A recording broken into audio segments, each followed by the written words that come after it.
والصلاة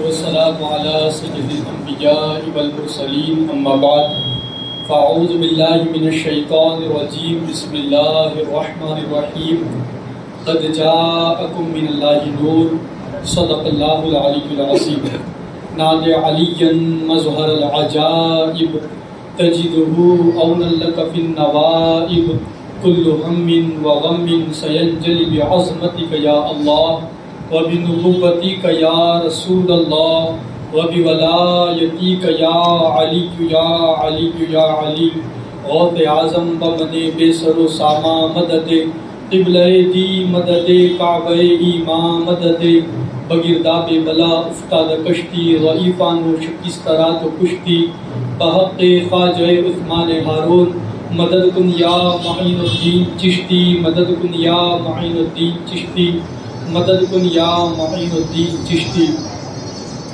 آئیے کچھ باتیں سننے اور سنانے سے پہلے اپنے اور ساری کائنات کے مرکز عقیدت حضور رحمت عالم فخر آدم و بنی آدم جناب احمد مجتبیٰ و محمد مصطفیٰ صلی اللہ تعالی علیہ وسلم کی بارگاہ میں جس طریقے سے پڑھا ہوں میرے ساتھ پڑھے الصلاۃ والسلام علیک یا رسول اللہ، الصلاۃ والسلام علیک یا حبیب اللہ وعلی آلک واصحابک یا نور اللہ صلی اللہ تعالی علیہ وسلم۔ نام مصطفیٰ کی قسم پرسکون ہوں اب تک، نام مصطفیٰ کی قسم پرسکون ہوں اب تک، تم بھی نام لو ان کا گھر میں روشنی ہوگی۔ الحمدللہ اور آپ سیرت مبارکہ سننے کے لیے پھر ایک مرتبہ جمع ہوئے ہیں۔ اللہ تبارک و تعالی ہمارا یہاں پر آنا قبول فرمائے اور یہاں کے آنے کو جنت میں جانے کا ذریعہ بنا دے۔ درود پاک پڑھ لیں، اللہم صلی علی سیدنا و مولانا محمد معدن الجود والکرم وآلہ وصحبہ وبارک وسلم، صلاۃ و سلام علیک یا سیدی یا رسول اللہ صلی اللہ تعالی علیہ وسلم۔ بلند آواز سے درود پاک، صلاۃ و سلام علیک یا رسول اللہ صلی اللہ تعالی علیہ وسلم۔ گزشتہ محفل میں ہم نے اور آپ نے سرور کائنات صلی اللہ علیہ وسلم کے نام مبارکہ کے تعلق سے فضیلت روایتیں سننے اور سنانے کی سعادت حاصل کیے تھے، اور اعلان کیا گیا تھا کہ حضور صلی اللہ علیہ وسلم کے خصوصی 5 نام آپ کے سامنے پیش کیے جائیں گے۔ چنانچہ سرور کائنات صلی اللہ تعالی علیہ وسلم ارشاد فرماتے ہیں کہ اللہ تعالی نے مجھے محمد بنایا۔ حضور فرماتے اللہ نے مجھے محمد بنایا، پھر فرماتے اللہ نے مجھے احمد بنایا، پھر فرماتے ہیں اللہ نے مجھے ماہی بنایا، پھر آقا فرماتے اسی کی تشریح میں حضور خود فرماتے ہیں کہ ماہی بنایا یعنی اللہ تبارک و تعالیٰ نے مجھے کفر کو ختم کرنے والا بنایا، پھر حضور فرماتے ہیں اللہ نے مجھے عاقب بنایا، پھر خود آقا فرماتے ہیں کہ یعنی میرے بعد کوئی نبی نہیں آئے گا، اللہ نے مجھے آخری نبی بنایا، پھر حضور فرماتے ہیں اللہ نے مجھے حاشر بنایا، یعنی میرے قدموں پر حشر کی شروعات ہوں گی، میرے قدموں کی برکت سے حشر کی ابتدا ہوں گی۔ میرے پیارے آقا علیہ السلام کے پیارے دیوانوں، چونکہ ہم سیرت مبارکہ سننے کے لیے جمع ہوئے ہیں تو آئے سیرت مبارکہ میں حضور کے ان خاص 5 ناموں کو بھی سنتے ہیں اور حضور کے ناموں کی برکت سے مالا مال ہونے کی کوشش کرتے ہیں۔ حضور کے دوسرے بھی بے شمار نام ہیں، جیسے جیسے ہماری محفلیں آگے بڑھیں گی، ہم آگے شرکت کریں گے تو انشاءاللہ اور نام بھی حضور کے ہماری سمجھ میں آتے جائیں گے، لیکن آج کی محفل میں خاص ان 5 ناموں کا تذکرہ میں آپ کے سامنے کروں۔ اس روایت کو میرے پیارے آقا علیہ السلام کے پیارے دیوانوں امام ترمذی نے بھی لکھا ہے، امام بخاری نے بھی لکھا ہے۔ حضور فرماتے اللہ نے مجھے محمد بنایا۔ اس نام کی فضیلت ہم پچھلی محفل میں بھی سماعت کر چکے ہیں، اس نام کی برکتیں سن چکے ہیں، لیکن آئیے ایک روایت آپ کے سامنے پیش کروں۔ فرمایا گیا کہ بنی اسرائیل میں بہت گنہگار شخص تھا، خطاکار شخص تھا، اتنا گنہگار اور اتنا خطاکار تھا کہ جب اس کا انتقال ہوا تو بنی اسرائیل کے لوگوں نے اس کو دفن کرنا بھی مناسب مناسب نہ سمجھا اور اسے کوڑے کرکٹ میں پھینک دیا. جہاں پر کچرا پھینکا جاتا تھا اس جگہ پر اس شخص کو پھینک دیا گیا. لیکن اللہ تبارک و تعالیٰ نے اس دور کے پیغمبر پر وحی نازل فرمائی کہ جاؤ میرے فلاں بندے کو غسل دو, اسے کفن پہناؤ. اللہ تبارک و تعالیٰ کی بارگاہ میں وہ پیغمبر عرض کرتے ہیں مولا وہ اتنا گنہگار, اتنا خطا کار کہ لوگوں نے اس کو دفنانا بھی مناسب نہ سمجھا اور لوگوں نے اس کو کچرے میں پھینک دیا. یا اللہ پھر اسے یہ مقام کیوں دیا جا رہا ہے, اسے یہ مرتبہ کیوں عطا کیا جا رہا ہے؟ میرا اللہ ارشاد فرماتا ہے بات دراصل یہ ہے کہ ایک مرتبہ یہ توریت کی تلاوت کر رہا تھا, توریت پڑھ رہا تھا اور اس نے توریت کے اندر میرے حبیب کے نام کو دیکھا, میرے محبوب کا نام لکھا ہوا دیکھا اور اس نے محبت سے میرے حبیب کے نام کو چوم لیا.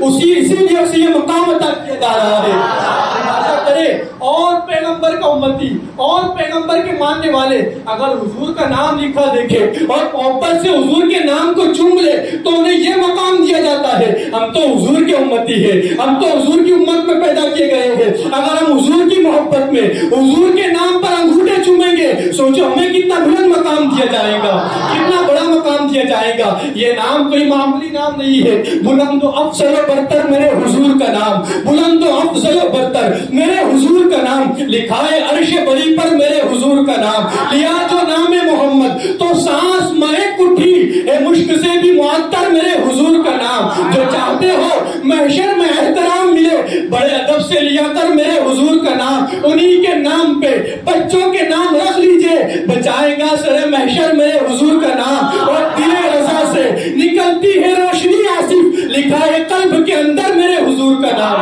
لکھا ہے قلب کے اندر میرے حضور کا نام. یہ میرے آقا کے نام کی برکت ہے. میرے آقا فرماتے ہیں اللہ نے مجھے محمد بنایا, پھر حضور فرماتے ہیں اللہ نے مجھے احمد بنایا. اس نام کی بھی مختصر سی فضیلت ہم پچھلی محفل میں سن چکے ہیں, لیکن علامہ فیض احمد اویسی لکھتے ہیں کہ حضور علیہ السلام کا یہ نام احمد, اس کے تعلق سے ہم نے پچھلی محفل میں سنا کہ محمد کا مطلب یہ ہوتا ہے جس کی بہت زیادہ تعریف کی جائے, جس کی ہر لمحہ تعریف کی جائے, جس کی ہر جگہ تعریف کی جائے, جس کی مسلسل تعریف کی جائے اسے محمد کہتے ہیں. اور جو ہر لمحہ خدا کی تعریف کرے, بہت زیادہ خدا کی حمد کرے, بہت زیادہ خدا کی تعریف بیان کرے اسے احمد کہتے ہیں. ہمارے آقا محمد بھی ہے, ہمارے آقا احمد بھی ہے. وہ زمین والوں کے لیے محمد ہے اور وہ آسمان والوں کے لیے احمد ہے. یہ میرے آقا کی شان ہے. علامہ فیض احمد اویسی لکھتے ہیں کہ حضور علیہ السلام کی ولادت سے پہلے حضور علیہ السلام کا نام مبارک محمد, کچھ لوگوں نے اپنے بچوں کے نام محمد رکھے, مگر علامہ فیض احمد اویسی کہتے ہیں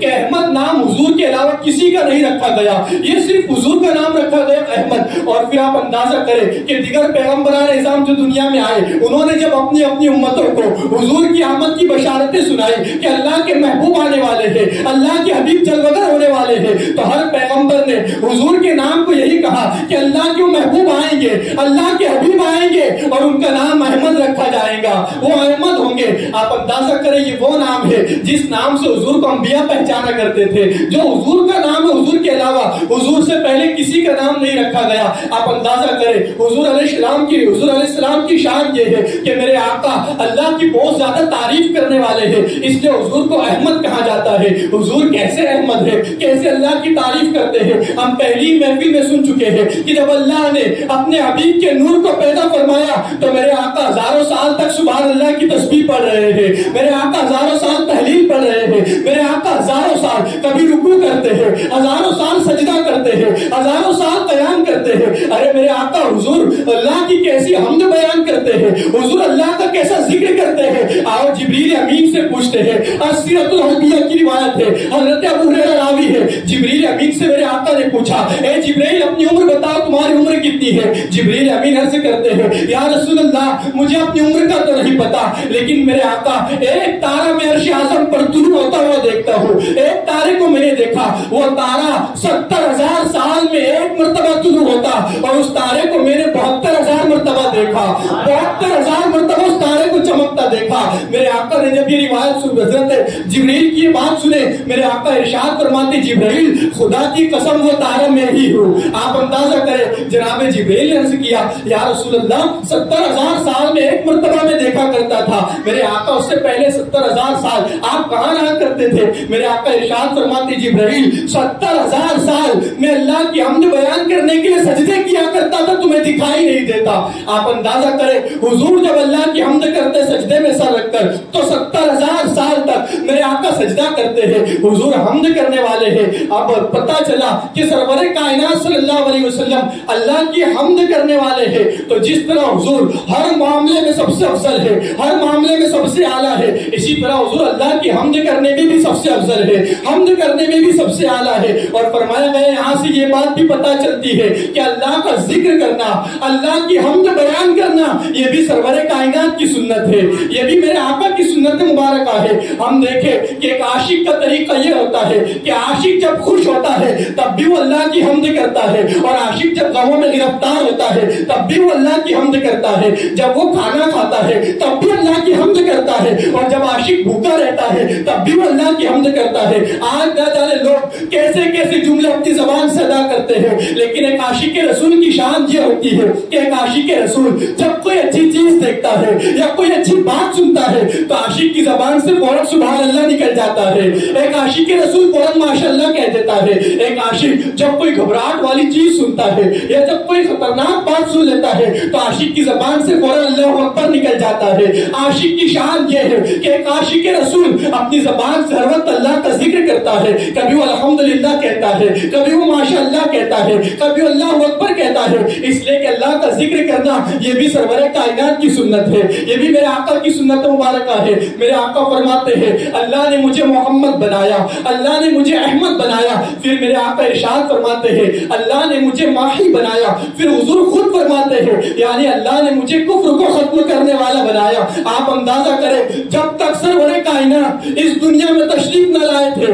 دنیا میں کس قدر کفر عام ہو چکا تھا، کائنات کے چپے چپے پر کفر کیا جا رہا تھا، بتوں کی عبادت کی جا رہی تھی، حتیٰ کہ خانہ کعبہ کے اندر مورتیاں بنا دی گئی اور بتوں کو پوجا جانے لگا۔ لیکن جب سرور کائنات تشریف لاتے ہیں، جب آمنہ کے لخت جگر آتے ہیں، جب اللہ کے محبوب آتے ہیں، مورتیاں بھی گر گر کر ٹوٹ رہی ہے، کفر ختم ہو رہا ہے اور کعبہ بھی جھوم رہا ہے۔ کعبہ کیوں جھوم رہا ہے؟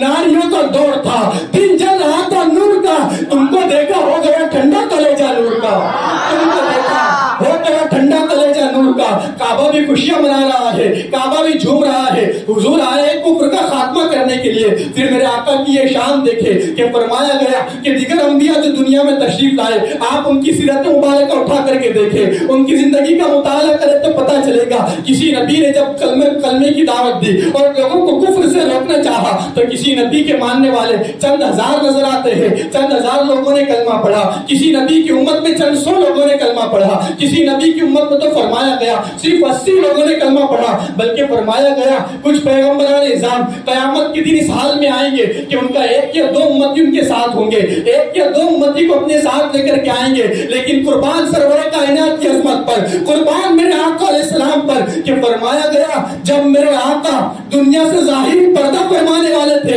اس وقت سرور کائنات کے صحابہ کی تعداد کم و بیش 1,25,000 ہو چکی تھی۔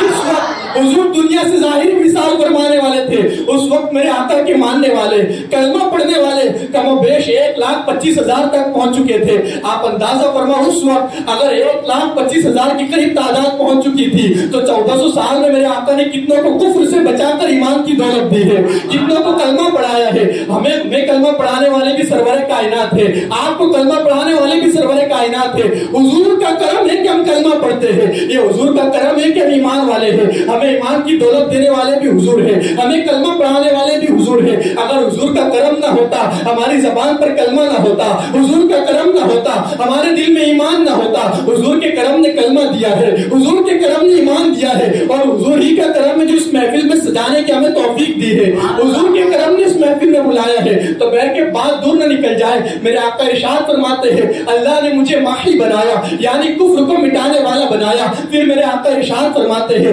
اللہ نے مجھے عاقب بنایا یعنی حضور خود فرماتے ہیں یعنی میرے بعد کوئی نبی نہیں آئے گا, میں اللہ کا آخری پیغمبر ہوں, اللہ کا آخری نبی ہوں. اچھی طرح ذہن نشین کر لے, ہم حضور کی شان سنتے ہیں, حضور کی فضیلتیں سنتے ہیں اور حضور علیہ السلام کے تعلق سے سنتے آ رہے ہیں اور انشاءاللہ سنتے رہیں گے, لیکن اس عقیدے کو اپنے دل میں محفوظ رکھے کہ ہمارے آقا اللہ کے آخری پیغمبر ہے, ہمارے نبی کے بعد کوئی نبی نہیں آئے گا. حضور آخری نبی آخری پیغمبر ہے, حضور پر نبوت کا دروازہ بند کر دیا گیا ہے. فرمایا گیا کہ جو نبی ہونے کا جھوٹا دعویٰ کرے, یوں تو لوگ نبی ہونے کا جھوٹا دعویٰ کرتے ان کے تعلق سے ہمارے حضرت سے میں نے سنا کہ فرماتے ہیں کہ جو نبی ہونے کا جھوٹا دعویٰ کرتے ہیں وہ معجزے بھی نہیں بتا پاتے, اگر وہ معجزے دکھانے کی کوشش بھی کرتے ہیں تو وہ بتانا چاہتے اس سے الٹا ہو جاتا ہے. جیسے مثال کے طور پر اگر کوئی جھوٹا نبی ہونے کا دعویٰ کرتا ہے, جب وہ کنویں میں تھوکتا ہے تو حضور کی شان یہ تھی جب میرے آقا کنویں میں اپنا لعاب دہن ڈالتے تو کھارے کنویں بھی میٹھے ہو جایا کرتے تھے,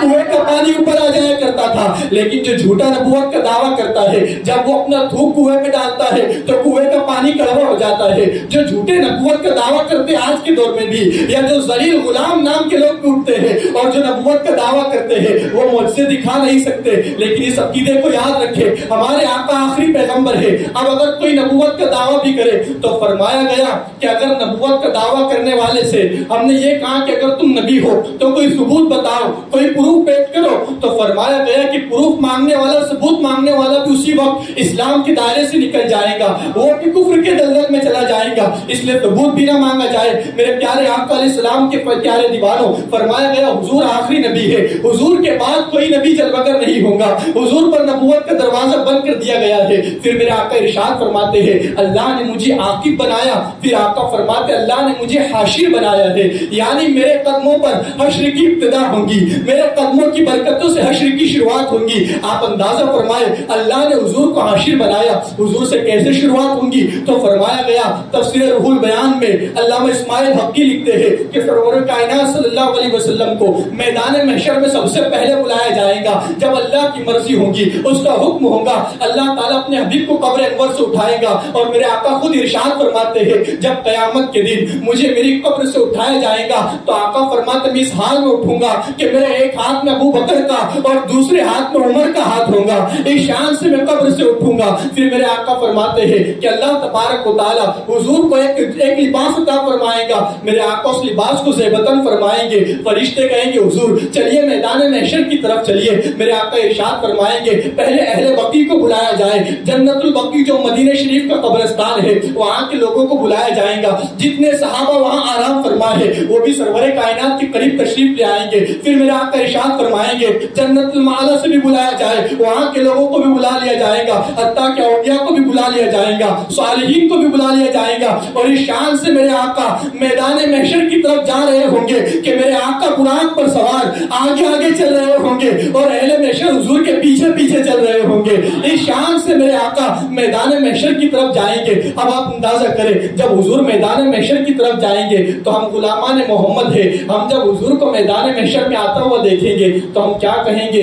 آ رہے تو دیکھو محمد جن کی ہے چاند سب سے نرالی. سرور کائنات جب آئیں گے عاشق جھوم جائیں گے. اب آپ توجہ کریں, سرور کائنات صلی اللہ علیہ وسلم ارشاد فرماتے ہیں کہ اللہ نے مجھے حاشر بنایا ہے یعنی میرے قدموں پر حشر کی ابتدا ہوگی. ایک مفہوم یہ بھی ملتا ہے, میرے آقا فرماتے ہیں کہ حاشر بنایا ہے. حشر کہتے قیامت کے دن کو, حشر کہتے قیامت کے میدان کو. حضور فرماتے مجھے حاشر بنایا گیا ہے. حاشر اسے کہتے ہیں جس کے لیے قیامت کا میدان سجایا گیا ہے, جس کے لیے میدان محشر منعقد کیا گیا ہے, اسے حاشر کہتے ہیں. حضور فرماتے مجھے حاشر بنایا گیا ہے. اب آپ توجہ کریں میدان محشر کیوں سجایا گیا؟ کوئی کہے گا اس لیے سجایا گیا ہے کہ نامہ اعمال کا حساب ہونا ہے, حساب و کتاب ہونے ہیں, نامہ اعمال تولے جانے ہیں, اس لیے میدان محشر میں سب کو جمع کیا جائے گا. تو آپ اچھی طرح یاد رکھیں اللہ تعالیٰ کو تو سب معلوم ہے, اللہ عالم الغیب والشہادہ ہے, اسے تو سب کچھ معلوم ہے. اگر حساب کتاب کرنا ہے وہ یوں بھی تو کر سکتا ہے, لیکن میدان محشر میں خاص کیوں جمع کیا جا رہا ہے,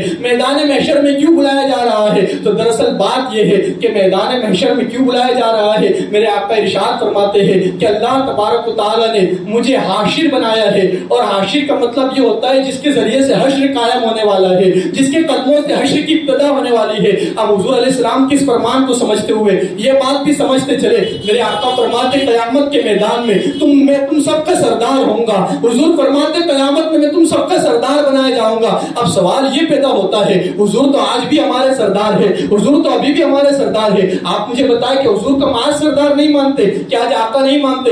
بلا شبہ حضور کو ہم آج بھی اپنا سردار مانتے ہیں، آج بھی اپنا آقا مانتے ہیں، لیکن میرے آقا فرماتے ہیں میں قیامت کے دن تم سب لوگوں کا سردار رہوں گا۔ آخر حضور نے یہ کیوں فرمایا؟ آج اس بات کو سمجھتے چلے، میرا اللہ قرآن پاک میں ارشاد فرماتا ہے مالک یوم الدین، کہ میں قیامت کے دن کا مالک ہوں۔ اب سوال یہ پیدا ہوتا ہے، اللہ نے فرمایا میں قیامت کے دن کا مالک ہوں، تو معاذ اللہ کہ اللہ آج کے دن کا مالک نہیں ہے، یقیناً اللہ ہر دن کا مالک ہے، لمحے لمحے کا مالک اللہ ہے، ہر گھڑی کا مالک اللہ ہے، سب ہر وقت کا مالک اللہ ہے۔ پھر اللہ نے یہ کیوں فرمایا کہ میں قیامت کے دن کا مالک ہوں؟ دراصل بات یہ ہے مالک تو اللہ ہے، مگر آج ہر کوئی اللہ کو مالک نہیں مانتا۔ کچھ لوگ مالک مانتے ہیں اور کچھ لوگ مالک نہیں مانتے۔ آپ دیکھیں جو لوگ پتھروں کی عبادت کر رہے ہیں، اگر وہ اللہ کو مالک مانتے تو پتھروں کی عبادت کیوں کرتے؟ جو لوگ درختوں کی عبادت کر رہے ہیں، اگر وہ اللہ کو مالک مانتے تو درختوں کو کیوں پوچھتے؟ جو لوگ چاند و سورج کی عبادت کر رہے ہیں، اگر وہ اللہ کو مالک مانتے تو چاند و سورج کی عبادت کیوں کرتے؟ پتا چلا وہ لوگ اللہ کو مالک نہیں مانتے ہیں۔ تو دنیا میں کچھ لوگ اللہ کو مالک مانتے ہیں اور کچھ لوگ نہیں مانتے، مگر قیامت کے میدان میں کیا ہوگا؟ جب اہل محشر جمع ہوں گے تو ہر کوئی اللہ کو اپنا مالک مان لے گا، ہر کوئی اقرار کر لے گا کہ اللہ ہمارا مالک ہے۔ اگر آپ اس بات کو سمجھ گئے تو اب یہ بھی سمجھے، حضور فرماتے قیامت کے دن میں تم سب لوگوں کا سردار ہوں گا، تم سب لوگوں کا سردار رہوں گا۔ اب پتا چلا حضور ابھی بھی سردار ہے، مگر کچھ لوگ حضور کو سردار مانتے ہیں، مگر کچھ لوگ سردار نہیں مانتے۔ معاذ اللہ کچھ لوگ اپنی طرح بشر مانتے ہیں، کچھ لوگ علم غیب کا انکار کرتے ہیں، کچھ لوگ حاضر و ناظر کا انکار کرتے ہیں، کچھ لوگ حضور کی شان اور رفعت کا انکار کرتے ہیں۔ مگر جب قیامت کے میدان میں میدان محشر میں سب کو جمع کیا جائے گا اور حضور شان و شوکت کے ساتھ تشریف لائیں گے تو جو یہاں نہیں مانتے تھے وہاں مان جائیں گے، ہر کوئی مان جائے گا کہ یہ ہم سب کے سردار ہے، ہر کوئی اقرار کر لے گا کہ یہ ہمارے سردار ہے۔ میرے پیارے آقا علیہ السلام کی پیارے دیوانوں، پتا چلا میدان محشر حضور کی شان بتانے کے لیے منعقد کیا جائے گا، حضور کی عزتیں بتانے کے لیے منعقد کیا جائے گا، حضور کا مقام اور مرتبہ سمجھانے کے لیے منعقد کیا جائے گا۔ استاد زمن کہتے ہیں فقط اتنا سبب ہے انعقاد بزم محشر کا کہ ان کی شان محبوبی دکھائی جانے والی ہے، کہ ان کی شان محبوبی دکھائی جانے والی ہے۔ میرے آقا علیہ السلام کے پیارے دیوانوں، میرے آقا صلی اللہ علیہ وسلم حاشر ہے۔ اب فرمایا گیا کہ میرے آقا علیہ السلام کے 5 نام مبارکہ جو خاص حضور نے بیان فرمائے ہیں۔ حضور فرماتے اللہ نے مجھے محمد بنایا، اللہ نے مجھے احمد بنایا، اللہ نے مجھے حامی بنایا، اللہ نے مجھے عاقب بنایا اور اللہ نے مجھے حاشر بنایا ہے۔ میرے پیارے آقا علیہ السلام کے پیارے دیوانوں، چونکہ ہمارا وقت مکمل ہو چکا ہے، لیکن آخری بات میں حضور کے نام مبارکہ کے تعلق سے آپ کے سامنے پیش کروں۔ فرمایا گیا یہ تو حضور کے بے شمار نام ہے، چونکہ آئندہ ہفتے سے ہمیں آگے کے واقعات بھی سننے ہیں، حضور کے ایام رضاعت کے واقعات سننے ہیں، قبیلہ بنی سعد کا تذکرہ سننا ہے، وہ خوش نصیب دائی جس کے نصیب میں سرور کائنات صلی اللہ علیہ وسلم کی خدمت آئی، ان کے تعلق سے بھی سننا ہے۔ اس لیے آج میں اپنی بات کو مکمل کرنے کی کوشش کروں۔ فرمایا گیا کہ میرے آقا علیہ السلام کے اتنے نام ہیں، آپ اندازہ کریں دنیا میں جب ہمیں بچوں کے نام رکھنے ہوتے ہیں، اہل علم کے پاس جب ہم جاتے ہیں تو اہل علم کے پاس آپ نے جب نام پوچھا ہوگا تو وہ یہی بتاتے ہیں کہ فلاں حرف سے اپنے بچے کا نام رکھ دو، کچھ حرف بتا دیتے ہیں کہ آپ الف سے بچے کا نام رکھ دو، با سے بچے کا نام رکھ دو، شین سے بچے کا نام رکھ دو، اس طرح حروف دے دیے جاتے ہیں۔ لیکن قربان سرور کائنات کے نام مبارکہ پر میرے آقا کو اللہ نے اتنے نام جو ایسے نام دیے کہ حروف تہجی کے جس حرف پر انگلی رکھ دو وہ حرف کہے گا کہ حضور کا نام مجھ سے شروع ہوتا ہے، حضور کے نام کی ابتدا مجھ سے ہوتی ہے۔ کیسے ہوتی ہے؟ آؤ الف سے پوچھے تو الف کہتا ہے کہ حضور کے نام کی ابتدا مجھ سے ہوتی ہے۔ کیسے ہوتی ہے؟ الف کہتا ہے وہ احمد بھی ہے، وہ امی بھی ہے، با کہتا ہے وہ بشیر بھی ہے، وہ باعث بھی ہے، تا کہتا ہے وہ تنویر ہے، سا کہتا ہے وہ ثاقب ہے، جیم کہتا ہے وہ جواد بھی ہے، وہ جمیل بھی ہے، ہا کہتا ہے وہ حمید بھی ہے، وہ عواد بھی ہے، خا کہتا ہے وہ خیر البشر ہے، وہ خاتم النبیین ہے، دال کہتا ہے وہ داعی ہے، داعی اللہ ہے، زال کہتا ہے وہ ذکی ہے، را کہتا ہے وہ رحمت للعالمین ہے، زا کہتا ہے وہ زائر ہے، سین کہتا ہے کہ وہ سید بھی ہے، وہ سعید بھی ہے، شین کہتا ہے وہ شافع بھی ہے، وہ شفیع بھی ہے، سعاد کہتا ہے کہ وہ صادق ہے، دعا کہتا ہے کہ وہ ضامن ہے، تو کہتا ہے وہ طیب بھی ہے وہ طاہر بھی ہے، ذو کہتا ہے وہ ظاہر ہے، عین کہتا ہے وہ عالم بھی ہے وہ عاقب بھی ہے، غین کہتا ہے وہ غیث بھی ہے وہ غوث بھی ہے وہ غیاث بھی ہے، فا کہتا ہے وہ فائق ہے، قاف کہتا ہے وہ قاسم نعمت ہے، کاف کہتا ہے وہ کامل ہے، لام کہتا ہے وہ لعیق ہے، میم کہتا ہے وہ محمد بھی ہے مدثر بھی ہے مزمل بھی ہے، مرتضی بھی ہے مجتبیٰ بھی ہے مصطفیٰ بھی ہے، نون کہتا ہے وہ نور ہے، واو نون کہتا ہے وہ نور ہے، واو کہتا ہے وہ وکیل بھی ہے وہ وسیلہ بھی ہے، ہاں کہتا ہے وہ ہادی بھی ہے، اور حمزہ کہتا ہے وہ اول بھی ہے وہ آخر بھی ہے، اور با کہتا ہے کہ وہی یاسین ہے، وما علینا الا البلاغ۔